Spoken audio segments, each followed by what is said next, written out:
Hello friends, നമ്മളിന്ന് ഒരു vegetable ഫാമിൽ പോവുകയാണ്. ഇവിടെ കൃഷി ചെയ്തേക്കുന്നത് ക്യാരറ്റും ബീറ്റ്റൂട്ടുമാണ്. അപ്പോൾ അത് ഏകദേശം 1 മാസം കൂടി എടുക്കും അതിൻ്റെ വിളവെടുക്കാനായിട്ട്. അപ്പം തൽക്കാലം ഞാൻ ഇവിടെ മുരിങ്ങയ്ക്ക ഇഷ്ടം പോലെ ഉണ്ടായിട്ടുണ്ട്. 2 മുരിങ്ങയുണ്ട്. അപ്പോൾ അതിനകത്തുനിന്ന് ഞാൻ മുരിങ്ങയ്ക്ക പറിക്കാനായിട്ടാണ് വന്നത്. അപ്പോൾ നമ്മൾ അവരോട് പറഞ്ഞാൽ അവരത് പറിച്ച് തരും. നമ്മളതിന് പൈസ കൊടുക്കണം. അങ്ങനെയാണ്. പക്ഷേ വളരെ ഫ്രഷ് ആയിട്ടുള്ള മുരിങ്ങയ്ക്കയാണ്. ഇതൊക്കെ ബീറ്റ്റൂട്ട് തോട്ടമാണ് കണ്ടോ. ബീറ്റ്റൂട്ടിൻ്റെ കളറിലുള്ള സ്റ്റെമ്മാണ് ഇതിനുള്ളത്. ഇപ്പുറത്ത് നല്ല ചെറിയ ചെറിയ ഇലകളുള്ള ക്യാരറ്റ് തോട്ടമുണ്ട്. ഇതാണ് മുരിങ്ങ. അപ്പോൾ ഇതിൻ്റെ മുരിങ്ങയിലയും കുറച്ച് നമുക്ക് പറിക്കണം. അതോടൊപ്പം തന്നെ മുരിങ്ങയ്ക്കായും വാങ്ങണം. അപ്പോൾ അതിനാണ് ഞാൻ അവിടെ വന്നേക്കുന്നത്. അങ്ങനെ നമുക്ക് കിട്ടിയ മുരിങ്ങയ്ക്കയാണിത്. ഞാൻ വളരെ ഫ്രഷായിട്ടുള്ളതാണ്. എനിക്ക് നല്ല പച്ചക്കളറിൽ ഒരുപാടുണ്ട്. ഏകദേശം ഒരു 1.5 കിലോയോളം ഉണ്ട്. അപ്പം നമുക്കിതിനെ ഒന്ന് ഫ്രീസറിൽ നമുക്ക് സൂക്ഷിക്കാം. കുറച്ച് കറി ലീവ്സും ഞാൻ അതോടൊപ്പം പറിച്ചിരുന്നു അവിടുന്ന്. അപ്പോൾ ഇതെങ്ങനെയാണ് ഫ്രീസറിൽ നമുക്ക് കുറേ നാളത്തേക്ക് സൂക്ഷിച്ച് വെക്കുന്നത് നമുക്ക് നോക്കാം. അതിൻ്റെ പ്രോസസ്സിലേക്ക് പോകും. അപ്പോൾ ഇതിനെല്ലാം ഒന്ന് കട്ട് ചെയ്തെടുത്തിട്ടുണ്ട് ഞാൻ. ഇതിന് നമുക്കൊന്ന് ബ്ലാൻഡ് ചെയ്യണം. അതായത് ഒരു ഏകദേശം നെകക്ക വെള്ളം ഒഴിച്ചതിന് ശേഷം അതിനെ നമ്മൾ ഒന്ന് തിള വരുന്ന ഒരു സമയം, ഒരുപാട് തിളച്ച് വേകാനൊന്നും പാടില്ല. ജസ്റ്റ് ഒന്ന് തിള വരുന്ന സമയത്ത് നമ്മളത് ഓഫാക്കണം. അതിന് ശേഷം നമ്മളതിനെ അരിച്ച് മാറ്റിയെടുത്ത് കുറച്ച് നേരം വെച്ചിട്ട് അതിനെ നേരെ നമ്മൾ തണുത്ത വെള്ളത്തിലേക്ക് ഇടുകയാണ്, ഐസ് വാട്ടറിലേക്ക് ഇടുകയാണ് ചെയ്യുന്നത്. അപ്പോൾ നമുക്ക് അങ്ങനെ ചെയ്യാം. അപ്പോൾ ഞാനിതിനകത്തേക്ക് വെള്ളം ഒഴിച്ച് വെച്ചിട്ടുണ്ട്. ഗ്യാസ് കത്തിച്ച് കുറച്ച് നേരം നമുക്ക് വെയിറ്റ് ചെയ്യാം.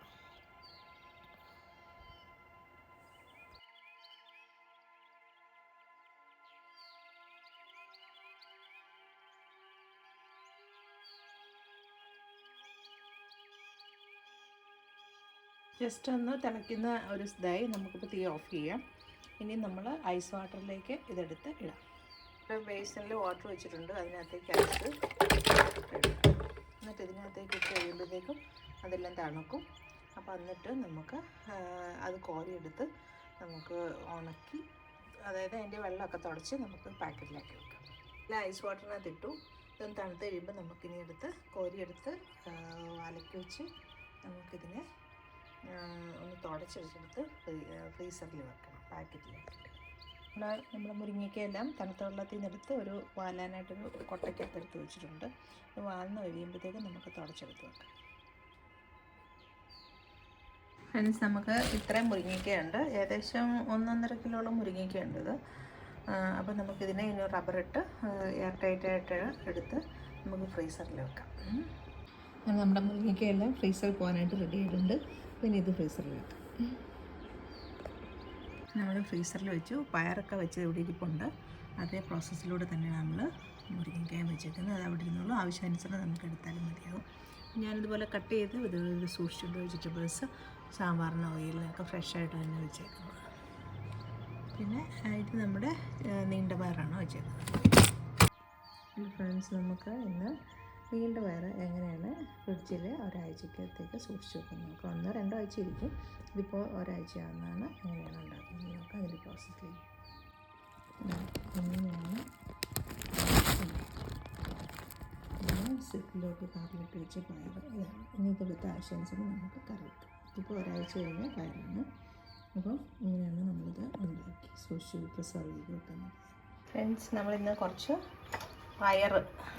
നീണ്ട പയർ നമ്മളൊന്ന് ബ്ലാൻഡ് ചെയ്തിട്ട് ഐസ് വാട്ടറിൽ ഇട്ടിട്ട് പിന്നെ അതിനെ തുടച്ചെടുത്ത് ഫ്രീസ് ചെയ്ത് കുറച്ച് നാളത്തേക്ക് സൂക്ഷിക്കാൻ പോവാണ്. അപ്പോൾ ഇതൊന്ന് 2 മിനിറ്റ് ആയി കഴിയുമ്പം ഐസ് വെള്ളത്തിലിടാം. ഞാനിവിടെ ഐസ് എടുത്തിട്ടുണ്ട്. ഇനി ഐസ് വെള്ളം നമ്മളിങ്ങനെ ഐസ് വാട്ടറിലേക്ക് ഇട്ടു ബ്ലാൻഡ് ചെയ്ത പയറൊക്കെ. അപ്പോൾ ഇനി ഇതിനെ തണുത്ത് കഴിയുമ്പോഴത്തേക്കും ഒരു ടവലിൽ പൊതിഞ്ഞ് വെള്ളമെല്ലാം ഒപ്പി മാറ്റിയിട്ട് നമ്മൾ സീൽഡ് കവറിലിട്ട് വെക്കുകയാണ് ചെയ്യുന്നത്.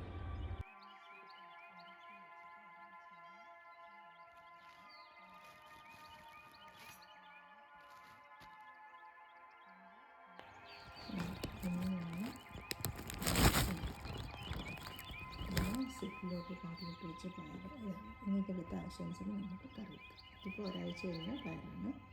അപ്പം ഇങ്ങനെയാണ് നമ്മളിത് ഉണ്ടാക്കി സൂക്ഷിച്ച് പ്രിസർവ് ചെയ്ത് വെക്കുന്നത്. മീൻസ് നമ്മൾ ഈ ഇങ്ങനെ പ്രിസർവ് ചെയ്ത ഫ്രീസ് ചെയ്ത് വെച്ചിരിക്കുന്ന പയറിനെ എടുത്ത് നമ്മൾ മെഴുക്ക് പുരട്ടി വെക്കാൻ പോകണം. അപ്പോൾ ഞാൻ അതിനകത്തേക്ക് കുറച്ച് ഉപ്പുപൊടി ഇട്ടു. വെള്ളമൊന്നും ചേർക്കുന്നില്ല, ചെറിയ ചെറിയ ഐസിൻ്റെ അംശങ്ങളൊക്കെ ഉണ്ട്. അതോടൊപ്പം തന്നെ ഇടിച്ച മുളക് ഇട്ടു. പിന്നെ നമുക്ക് സവോള ഇടണം, പിന്നെ പച്ചമുളക് വേണമെങ്കിൽ ഇടാം, കറിവേപ്പില ഇട്ടിട്ടുണ്ട്, കുറച്ച് മഞ്ഞൾപ്പൊടി, പിന്നെ തേങ്ങാക്കൊത്തും കൂടെ ഇടണം. അപ്പോൾ ഞാനിതെല്ലാം കൂടെ ഒന്ന് ഇളക്കിയിട്ട് മൂടി വെച്ച് വേവിക്കുകയാണ് ചെയ്യുന്നത്. ഈ വെള്ളത്തിൽ തന്നെ അത് വെന്തോളും, കൂടുതൽ വെള്ളമൊന്നും ഒഴിക്കണ്ട. അപ്പോൾ ഏകദേശം ആയിട്ടുണ്ട്. ഞാനിതിനകത്ത് തേങ്ങാക്കൊത്തും കൂടി ഇട്ട് കുറച്ച് എണ്ണയും കൂടി ഒഴിച്ച് നമുക്ക് നന്നായിട്ടൊന്ന് വഴറ്റിയെടുക്കാം. അപ്പോൾ വളരെ എളുപ്പത്തിൽ നമുക്ക് തിരക്കുള്ള സമയത്തൊക്കെ ഇത് നേരിട്ട് അങ്ങോട്ട് ചട്ടിയിലിട്ടിട്ട് ഉണ്ടാക്കിയാലും മതി. കാരണം എന്താണെന്ന് വെച്ചാൽ നമ്മൾ ഓൾറെഡി എല്ലാം കഴുകി വൃത്തിയാക്കി സീൽഡ് കവറിനകത്ത് ആക്കി വെച്ചേക്കുന്നതാണ്. പിന്നെ വെള്ളം പോലും ചേർക്കേണ്ട, ജസ്റ്റ് വേണ്ടപ്പെട്ട കൂട്ട് മാത്രം ചേർത്ത് നമുക്ക് പെട്ടെന്ന് ഉണ്ടാക്കിയെടുക്കാം. തിരക്കുള്ള സമയത്താണെങ്കിൽ പോലും വളരെ എളുപ്പത്തിൽ ഉണ്ടാക്കിയെടുക്കാം. അതുപോലെ തന്നെ ഇത് ഏകദേശം 1 മാസത്തോളം നമുക്ക് ഫ്രീസറിൽ സൂക്ഷിച്ച് വെക്കാവുന്നതാണ്. നമ്മളെല്ലാം കട്ട് ചെയ്ത് റെഡിയാക്കി വെച്ചേക്കുന്നതാണല്ലോ, അപ്പോൾ കേടൊന്നും ആകത്തില്ല. അതേസമയം നമ്മൾ വെജിറ്റബിൾ ട്രേയിൽ വെക്കുകയാണെങ്കിൽ ഒരാഴ്ചയ്ക്കുള്ളിൽ തന്നെ അത് കേടായി പോകുന്നതാണ്. അപ്പോൾ എല്ലാവരും ഇങ്ങനെ തയ്യാറാക്കി നോക്കി ഇഷ്ടപ്പെട്ടുവെങ്കിൽ ലൈക്ക് ചെയ്യണം, അതുപോലെ തന്നെ ഷെയർ ചെയ്യണം. അപ്പോൾ ഇനി ഈ രീതിയിൽ നമുക്ക് കുറച്ച് കാലത്തേക്ക് വെജിറ്റബിൾസൊക്കെ സൂക്ഷിച്ച് വെക്കാവുന്നതാണ്. നിങ്ങൾക്ക് ഇഷ്ടപ്പെട്ടു എന്ന് വിചാരിക്കുന്നു. ഇഷ്ടപ്പെട്ടുവെങ്കിൽ ലൈക്ക് ചെയ്യണം. ഇനി നമ്മൾ നമ്മുടെ മുരിങ്ങയ്ക്ക തോട്ടത്തിൽ പോയി പറിച്ചെടുത്ത മുരിങ്ങയ്ക്ക കൊണ്ട് നമുക്ക് ഒരു സൂപ്പ് ഉണ്ടാക്കാം. അപ്പം നമ്മൾ ഓൾറെഡി ഇതിനെ ഒക്കെ പ്ലാൻ ചെയ്ത് വെക്കുന്ന ഒരു പ്രോസസ്സ് ഞാൻ കാണിച്ചു. അപ്പോൾ ഇനി ഇതിനെ ബാക്കി എന്താണ് ചെയ്യുന്നത് നോക്കാം. ചെറിയ മരത്തെ പോലൊരു മുരിങ്ങയുണ്ട്, ഒന്ന് വഴന്ന് വരുമ്പോഴത്തേക്കും ഇപ്പം നമ്മൾ സോപ്പ് ഉണ്ടാക്കാണ്ട് ഞാനൊരു ചെറിയ മുരിങ്ങയ്ക്ക എടുത്ത് മാറ്റി വെച്ചിട്ടുണ്ട്. അതിനകത്തേക്ക് ആദ്യം ബട്ടർ എടുത്ത് വെച്ചു. ആ ചെറുതായിട്ട് തീരെ പിഞ്ച് മുരിങ്ങയ്ക്കായിരുന്നു. അപ്പോൾ അതിനെ ഇട്ടൊന്ന് വഴറ്റി ബട്ടറിനകത്തിട്ട് തന്നെ ഒന്ന് വഴറ്റിയിട്ടുണ്ട്. അപ്പോൾ അതോടൊപ്പം തന്നെ നമ്മൾ ഈ ഡ്രം സ്റ്റിക്കിൻ്റെ കുറച്ച് ലീവ്സ്, ഒരു വലിയൊരു തണ്ട് ലീവ്സും കൂടെ ഞാൻ എടുത്തിട്ടുണ്ട്. അപ്പോൾ ഞാൻ ചെറിയ ഉള്ളി ഇതിനകത്ത് ഇട്ടിട്ടുണ്ട്, അതും ഒന്ന് വഴറ്റിയെടുക്കുകയാണ്. അത് നന്നായിട്ടൊന്ന് വഴന്ന് വരുമ്പോഴത്തേക്കും നമുക്ക് നമ്മുടെ ഡ്രം സ്റ്റിക്കിൻ്റെ ലീഫും കൂടെ ഇതിനുള്ളിലേക്ക് ഇടാം. നന്നായിട്ട് കഴുകി വൃത്തിയാക്കി ഡ്രം സ്റ്റിക്കിൻ്റെ ഇളർന്ന ഒരു തണ്ട് ലീവ്സാണ് നമ്മളിതിലേക്ക് ഇടുന്നത്. തണ്ടതിനകത്ത് ഞാൻ ഇട്ടിട്ടില്ല, ലീവ്സാണ് ഇട്ടേക്കുന്നത്. അപ്പോൾ അത് നന്നായിട്ടൊന്ന് വഴന്ന് വരുമ്പോഴത്തേക്കും നമുക്ക് അതിനകത്ത് കുരുമുളകും ഉപ്പും ഒക്കെ ആവശ്യത്തിന് ചേർക്കാം.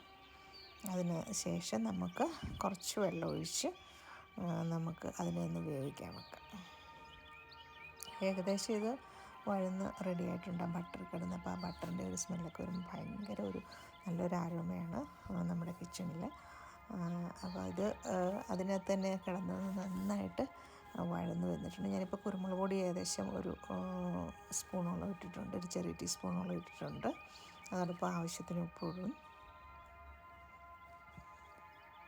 അതിനുശേഷം നമ്മൾ കുറച്ച് വെള്ളം വെച്ച് അതിനെ ഒന്ന് നമുക്ക് വേവിച്ചെടുക്കണം. കാരണം ചെറിയൊരു മുരിങ്ങയ്ക്ക ഉണ്ടല്ലോ, അത് വഴുതപ്പോൾ തന്നെ ഏകദേശം ആയിട്ടുണ്ട്. എന്നിരുന്നാലും നമ്മളൊരല്പം വെള്ളം ഒഴിച്ച് ഒന്ന് വേവിച്ചെടുക്കാം. അപ്പോൾ ആ കുരുമുളക് പൊടിയും ഉപ്പുപൊടിയും എല്ലാം അതിലേക്ക് പിടിച്ചിട്ടുണ്ട്.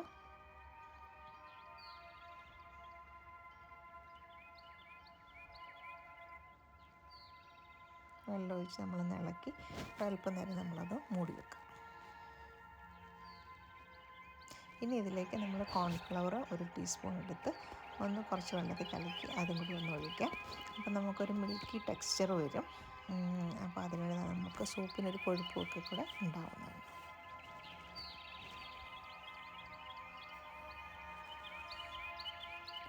അപ്പോൾ ഇതിനകത്തേക്ക് വേണമെങ്കിൽ ഒരല്പം മിൽക്കും കൂടി നമുക്ക് ആഡ് ചെയ്യാം. ഞാനിവിടെ ഗുഡ് ലൈഫിൻ്റെ ഒരു മിൽക്ക് കുറച്ച് ആഡ് ചെയ്യുന്നുണ്ട്. അപ്പം നമുക്ക് താല്പര്യം ഉണ്ടെങ്കിൽ അതൊഴിക്കാം, അല്ലെങ്കിൽ ഒഴിക്കേണ്ട, അത്രേ ഉള്ളൂ. അപ്പോൾ അതോടൊന്ന് ഒഴിച്ച് കഴിഞ്ഞപ്പോഴത്തേക്കും ഭയങ്കര ഒരു ടേസ്റ്റാണ്, നല്ലൊരു സ്മെല്ലും വരുന്നുണ്ട്. കാരണം ആ ബട്ടറിൻ്റെ ആ സ്മെല്ല്, അതോടൊപ്പം അതിൻ്റെ ടേസ്റ്റ്, പിന്നെ കുരുമുളക് പൊടിയുടെ ഉപ്പിൻ്റെയും ഒക്കെ ആ ഒരു ഫ്ലേവർ, മുരിങ്ങയിലയുടെയൊക്കെ ആ ഒരു ഗുണമെല്ലാം ഇതിനകത്തുണ്ട്. പിന്നെ നമ്മൾ കോൺഫ്ലവർ ഇട്ടിട്ടുണ്ട്, കോൺഫ്ലവർ നല്ലതാണ്. പിന്നെ നമ്മുടെ മിൽക്ക് ഒഴിച്ചിട്ടുണ്ട്. ഇനി അതൊരല്പം കുരുമുളക് പൊടിയും കൂടെ നമ്മൾ ചേർക്കണം. പിന്നെ ആവശ്യത്തിന് ഉപ്പും കൂടെ ചേർത്ത് അതിൻ്റെ ആ ഒരു ടെക്സ്ചറും ടേസ്റ്റും ഒക്കെ ഒന്ന് ഒന്ന് ഇതാക്കിയെടുക്കുകയാണ് നമ്മൾ ചെയ്യുന്നത്. എല്ലാം ഏകദേശം പ്രൊപ്പോർഷനേറ്റ് ആകുന്ന രീതിയിൽ നമ്മൾ ആക്കിയെടുക്കുക. അവരവരുടെ ടേസ്റ്റിനനുസൃതമായ രീതിയിൽ എല്ലാം നമുക്ക് ആഡ് ചെയ്യണം. അപ്പോൾ ഏകദേശം ഇത് കുറുകി വന്നിട്ടുണ്ട്. ഇതിനകത്തേക്ക് ഒരല്പം ബട്ടറും കൂടെ ഞാൻ ചേർക്കുന്നുണ്ട്. അപ്പോൾ നമ്മുടെ സൂപ്പ് റെഡി ആയിട്ടുണ്ട്. ഏകദേശം തിള വന്നു. അപ്പോൾ ഇനി ഇതിനെ നമുക്കൊരു സെർവിങ് ഡിഷിലേക്ക് ആക്കിയിട്ട് ബാക്കി ചെയ്യാം. ഇതിനകത്ത് വേണമെങ്കിൽ ക്യാരറ്റ് ചോപ്പ് ചെയ്തതും അതുപോലെ തന്നെ ക്യാപ്സിക്കം ചോപ്പ് ചെയ്തതും ഒക്കെ നമുക്ക് ഡെക്കറേറ്റ് ചെയ്യാനായിട്ട് ഉപയോഗിക്കാം. ഇനി ഇത് നമുക്കൊരു സെർവിങ് ഡിഷിലേക്ക് മാറ്റാം. അതിനുശേഷം ബാക്കി ഡെക്കറേഷൻ ചെയ്യാം. അപ്പോൾ എല്ലാവർക്കും ഇത് ഇഷ്ടപ്പെട്ടു എന്ന് വിചാരിക്കും. തീർച്ചയായും ഉണ്ടാക്കണം. ഇത് വളരെ ഹെൽത്തി ആയിട്ടുള്ളൊരു സൂപ്പാണ്. കുട്ടികൾക്കൊക്കെ ഇഷ്ടപ്പെടും. മുരിങ്ങയിലയുടെ ടേസ്റ്റൊന്നും നമുക്ക് അറിയാനേ പറ്റത്തില്ല. ഇത് ആഴ്ചയിൽ ഒന്നെങ്കിലും കഴിക്കുകയാണെങ്കിൽ വളരെ ഹെൽത്തിയാണ്. പ്രത്യേകിച്ച് ഈ മഴക്കാലത്ത് ഏറ്റവും രുചികരവും അതുപോലെ തന്നെ ഹെൽത്തി ആയിട്ടുള്ള ഒരു സൂപ്പാണിത്. തീർച്ചയായും തയ്യാറാക്കണം. എല്ലാവർക്കും ഇഷ്ടപ്പെട്ടു എന്ന് വിചാരിക്കുന്നു. ഇഷ്ടപ്പെട്ടുവെങ്കിൽ ലൈക്ക് ചെയ്യണം, ഷെയർ ചെയ്യണം. അപ്പോൾ thank you for watching my channel. വീണ്ടും മറ്റൊരു നല്ല റെസിപ്പിയുമായിട്ട് കാണാം. Thank you.